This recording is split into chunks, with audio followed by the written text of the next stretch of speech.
Hey everybody, it is your favorite girl vocal with AJ Reese on this beautiful Tuesday, even though it's raining, but guess what? The sun is still shining. So, you want to hear something that's really crazy? I did a whole video, and can't find it. I don't know what happened, but I can't find it. I said, Satan is mad. He's real mad. He's angry. He don't want people to get this truth. He don't want people to get this truth. But guess what? You're going to get it anyway. So I'm coming to you with my part five of parenting versus friendship. Yup, it is so much.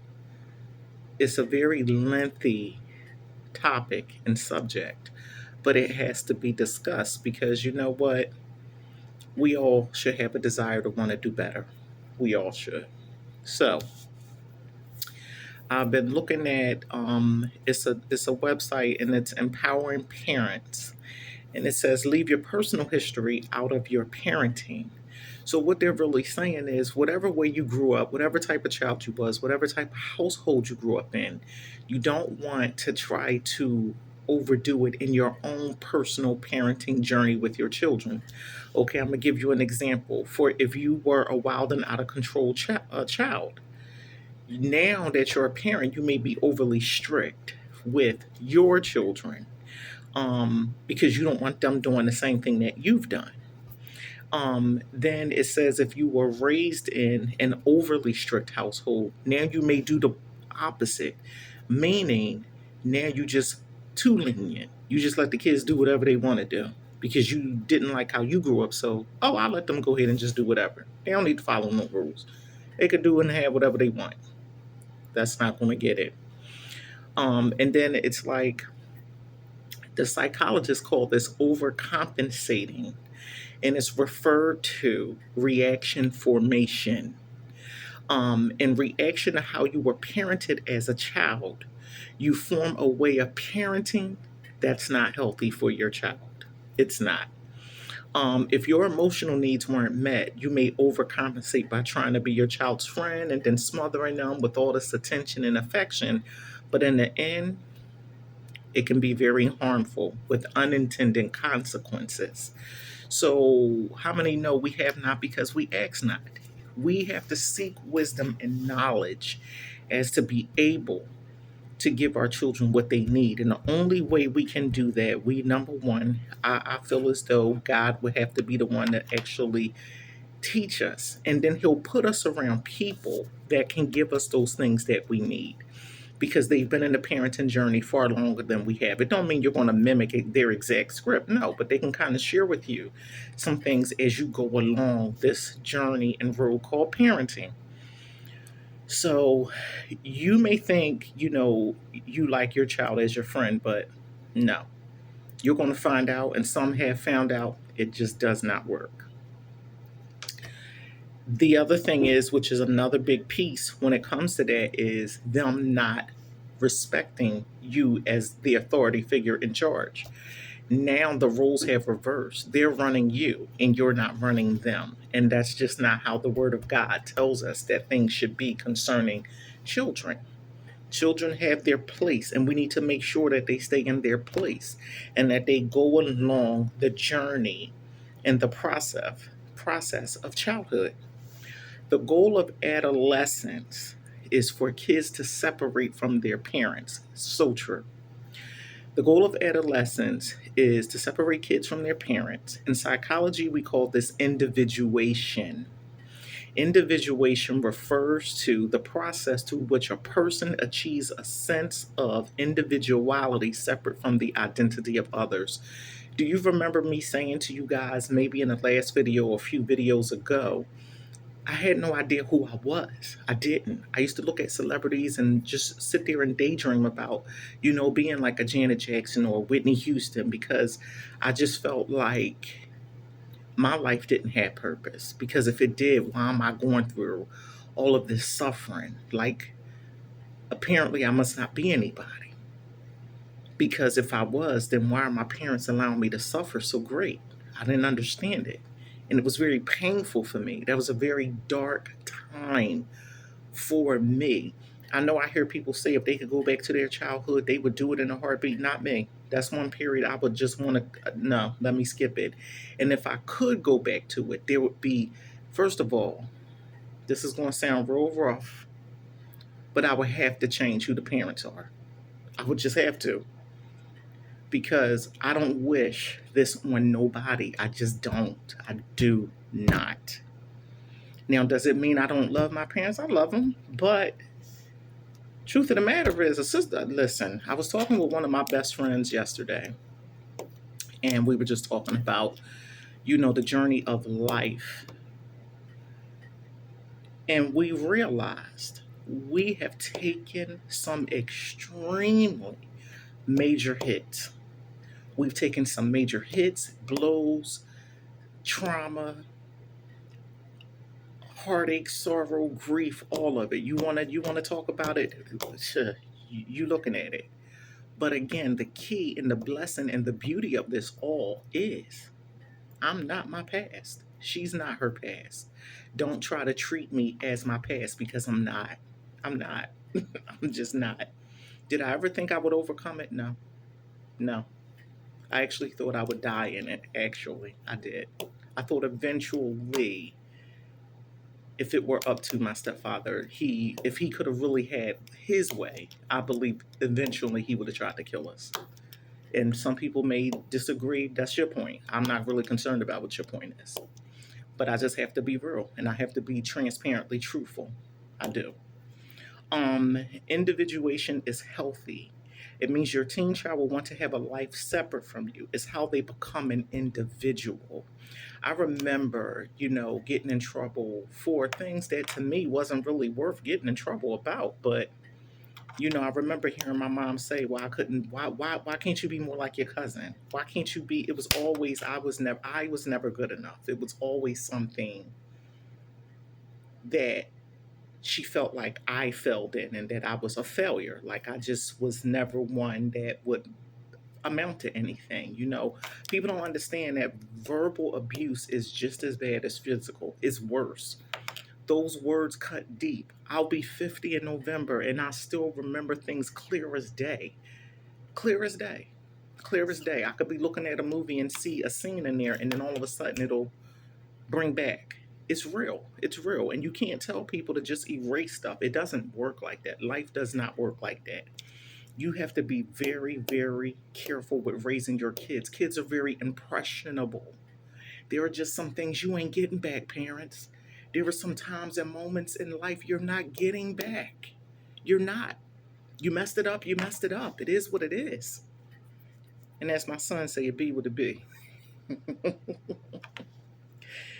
Oh, um, understand that your child need to be separate from you to become independent. I've always had a drive to be an independent child. I didn't want to have to depend on my parents or family. Never, never. Because it was too many strings attached. My stepfather, well, I'll let you go hang out with friends if you sleep with me. Oh, you only get money if you have sex with me. Other than that, you're not getting none. And I'm telling your mom not to give you. Like these are the things I had to deal with. Yeah, those things. Some people may become very sick and nauseated at some of the things they may hear in my videos. But listen, again, at the end of the day, this is what I lived. It, so understand you may not always approve of their friends and values, but it's your child's job to work through that. People who fail to individuate from their parents end up with emotional and social problems, and it is so true. There are so many people I know that have a hard time expressing emotion and expressing themselves socially or becoming social around other environments. They shut down. Parents, we've got to do better. We have got to do better. Grandparents, we got to do better. And I say grandparents too because there are some grandparents that are raising their children. And then sometimes as grandparents you feel like, well, I felt with the child, so let me make it up with the grandchild and just give them whatever. No, you still wrong, still out of order. Absolutely not.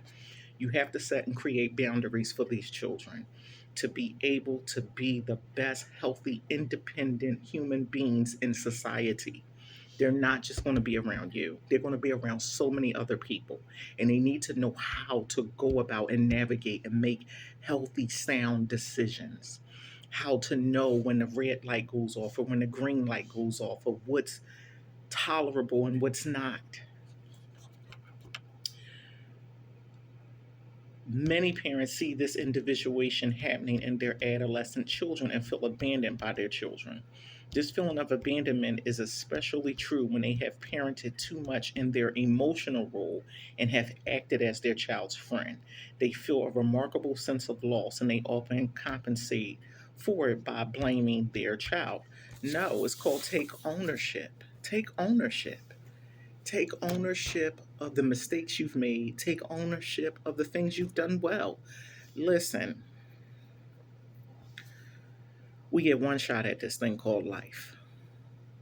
You want to have successful heirs to the throne of which God has given you. We've got to do it God's way. We cannot ruin these kids. We cannot, well, I give them everything I ain't never have. Well, how about giving them some manners? How about giving them some class? How about giving them some conduct? How about giving them some discipline? How about giving them some accountability and responsibility? You want to give them some things that you feel like you never had? Start with those things. Those are the internal things that they will express externally amongst the world, the public. When you have, parents who have these kids who are out of control, I told you guys before.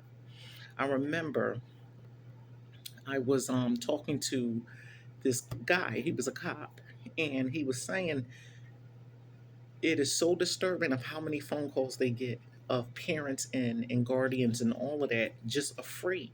They're afraid of the children.